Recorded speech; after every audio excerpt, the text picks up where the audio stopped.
Pagawa na naman siya ng malupit na diskarte, guys. Ano para saan yan ba? Para saan yan? Yung bearing niya maluwag. Maluwag din bearing. Kasi tinamaan na to, lumaki na yung dito niya. So ngayon, sisingitan niya yan. Yan, sisingitan niya yan para sumikip. Diba? Para tama ba? Marami kasing anak eh. Mas masarap pag masikip. Sabi nga daw nila, mas masarap pag masikip, diba? So ngayon, makikita mo mamaya. Yung iba dyan, pag sira na, bibili ka ng panibagong hubs.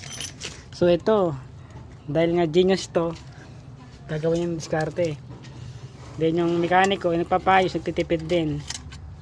Kaya yan na lang. Hindi, ito kasi, kung papaano mo, pabibili mo ng ano, pwede naman kasing pa-replace mo na lang para makamenos ka. Pwede mo naman pa-machine shop ni magkano yan. Salwa mo yung buo, sali ka rayo, sayo. Hindi, mas maganda na yung ganyan. Pang wala pang pera, mo na, diskarteng malupit. Diba? Alam mo naman ang mga Pinoy, magaling sa diskarte. Di tulad ng Amerikano, pag sira, palit agad. Ito hindi kasi Pinoy to eh, hindi kasi Amerikano to eh.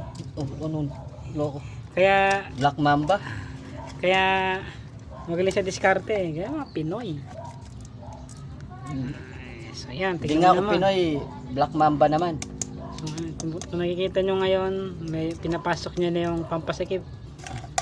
Iba yan, bibili ng gamot para sumikip. Ayan, hindi na kailangan ng gamot. So, kita mo naman. Bibili ng sabon pa. Perla. Pero tignan mo naman siya, oh. Ito yung kasipagan. Dirty hand.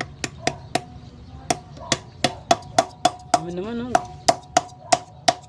Makakita ng ganyan, nalulupit na diskarte.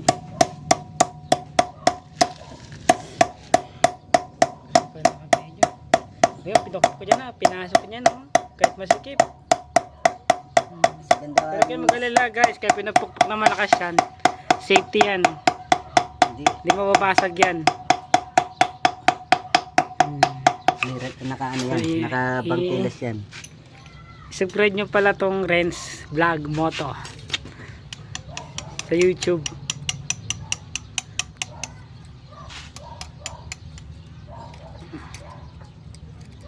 Ano naman? Para hindi makasugat. So, parang brand new na, oh. Tignan mo naman, oh. Kung makakita ng ganyan. Sayang Raider kung nakita nyo paano diniskarte yan.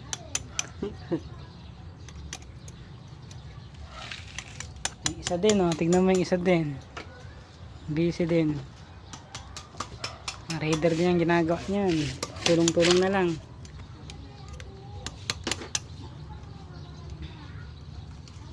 May sikip ya, boy? Ayan.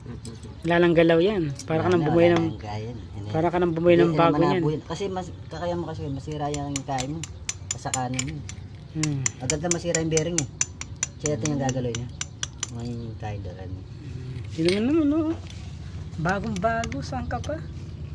Kala pinaayos mo sa machine shop. Kaya bumili ka ng bago. No? Sinundot-sundot po. Para sure lang na ano, walang play. Tingnan mo yung ginawa niya. Yung ginawa yung busing dito. Oh, tingnan mo lang galaw. Oh, parang ang bumili ng bagong busing. Oh.